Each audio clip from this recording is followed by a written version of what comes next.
Salve, salve nossa rapaziada que nos acompanha aqui no Bola em Foco. Vamos falar um pouquinho do Campeonato Brasileiro. O Campeonato Brasileiro que teve algumas surpresas, decepções para um lado, favoritismo para o outro, crise de um lado, mas o time tá ganhando. Vamos lá, é o seguinte, o Campeonato Brasileiro começou na rodada na 16ª rodada, sábado, com o Palmeiras vencendo o Tricolor, o Leão, lá Fortaleza por 3-1. Por mais que tenha ali uma crise no Palmeiras, o jogo ficou meio embaçado, 1-1 ali, o Palmeiras foi lá buscar o resultado.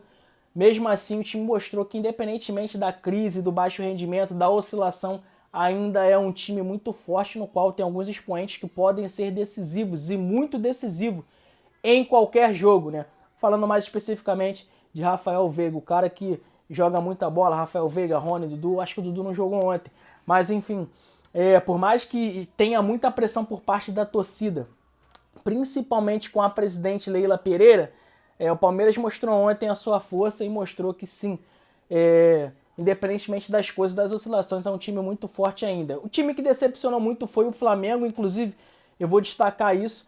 O Flamengo ontem, gente, eu acho muito pelo contrário do que a galera tá falando aí, eu acho que teve um jogo muito duro, tá? Não foi qualquer adversário, nós estamos falando de um quarto finalista de Copa do Brasil, um time muito estruturado que no qual estava na zona de rebaixamento, porém a gente deixa de avaliar algumas coisas, alguns quesitos, e acaba esquecendo que o América deixou de ganhar alguns jogos por conta de detalhes, pênaltis, deixou de empatar outros por conta de uma desatenção, uma falta de sorte, ou a bola não entrava. Então, se você pegar os jogos do América aí no decorrer do Campeonato Brasileiro, você vai ver que o América mereceu estar fora de rebaixamento e merece sim muito respeito em relação a tudo que tem sido falado aí. Eu vi jornalista falando que o Flamengo deveria amassar o América Mineiro.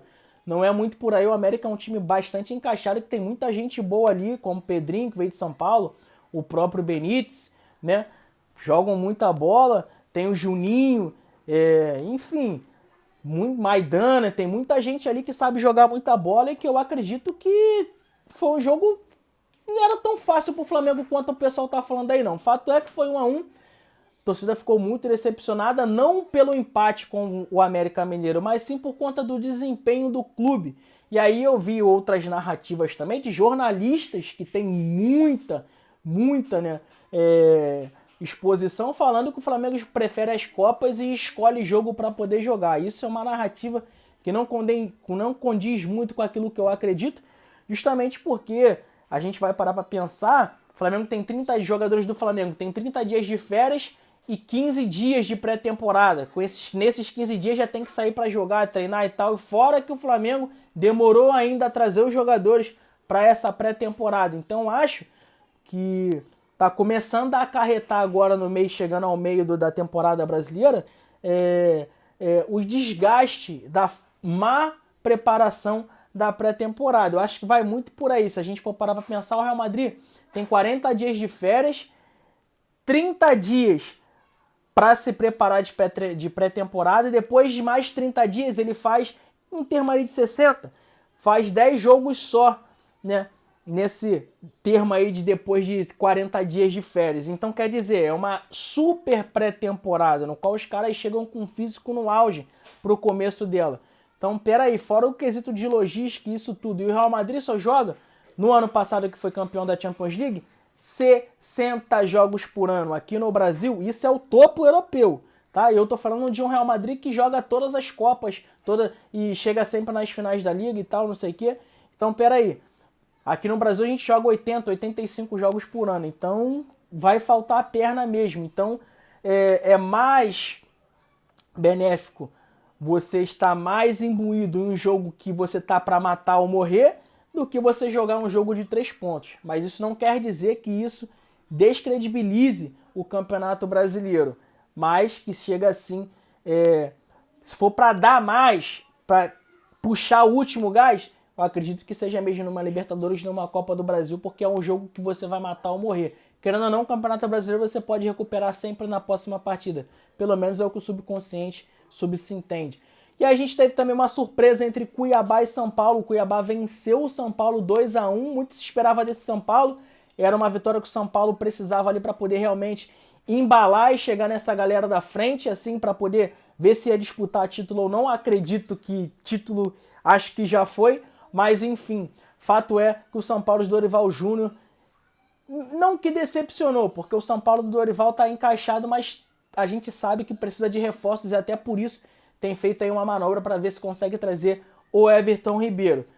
Cuiabá descolou ali, tá 5 pontos fora da zona de rebaixamento e é um time que vai ser chato e enjoado vencer, principalmente com o destaque do Brasileirão, o Deivinho, que ontem perdeu um pênalti. Jogo fraco, baixo, não gostei muito, mas eu acredito também que seja pela intensidade dos jogos aí, principalmente por parte do Corinthians, que tem jogos bastante decisivos, foi uma semana muito decisiva pro Corinthians, e o Bahia tá naquela indecisão ali de se acerta ou não acerta, teve a chegada agora de Gilberto e outros reforços, jogadores saindo, tá tentando se encaixar ainda como SAF, tá num processo de amadurecimento, eu acho também que ainda falta muita coisa. Então foi um jogo fraco, 0-0, e a gente vai para um jogo super decisivo, um clube que está vivendo um embrolho aí com o Soares, sai ou não sai, fica ou não fica. Grêmio venceu o Atlético Mineiro em casa por 1-0 e se colocou ali na projeção por brigar por vaga de Libertadores e se colocou ali como um dos times mais fortes do Campeonato Brasileiro e também das Copas. Vale a pena se ressaltar que o Atlético Mineiro não ganha desde a chegada do Filipão. Acho que não deu muito certo isso aí não, hein? Vou pro melhor jogo da rodada, Bragantino e Internacional. Que jogaço! Jogo lindo de se ver. Pecado não ter saído o gol, pecado uma das equipes não ter saído com a vitória, tá? Bragantino, meu irmão, como joga bonitão, um dos melhores futebol do Campeonato Brasileiro e do Brasil hoje, o Bragantino já há algum tempo já é um dos melhores futebol do Brasil. 0-0, mas infelizmente, diversas chances, mas infelizmente 0-0 no placar. Santos abriu 2-0, Marcos Leonardo joga muito, centroavante nato, artilheiro, mas o Santos se deparou com a maior força hoje do Campeonato Brasileiro, que é o Botafogo, que foi buscar o empate com o Tiquinho Soares, artilheiro do campeonato, e também Adrielson, para mim o melhor zagueiro do campeonato até aqui. E o Cruzeiro, surpreendido dentro de casa pelo Goiás, 1-0. O Goiás estava precisando dessa vitória para ver se embala ali, se encaixa ali alguma sequência de vitória para tentar aí sair da zona de rebaixamento. O Cruzeiro tem que abrir o olho porque sairá jogo direto contra a zona de rebaixamento e o Cruzeiro está oscilando demais e oscilando muito para baixo. Tem que abrir o olho para ver se não vai cair, tá? E a gente teve o Vasco, ei, Vascão, 2-0 pro Atlético, o Atlético nem fez força, estreia lá do técnico do Vasco da Gama, porém, gostei ali um pouco do Vasco da postura de jogar de igual para igual, porém, tá faltando um pouco de treino ali para ver se encaixa alguns movimentos do Vasco para ver aí se o Vasco consegue sair dessa zona de rebaixamento. Vale se ressaltar que a sequência do Vasco é super pesada e se não buscar alguns pontinhos ali vai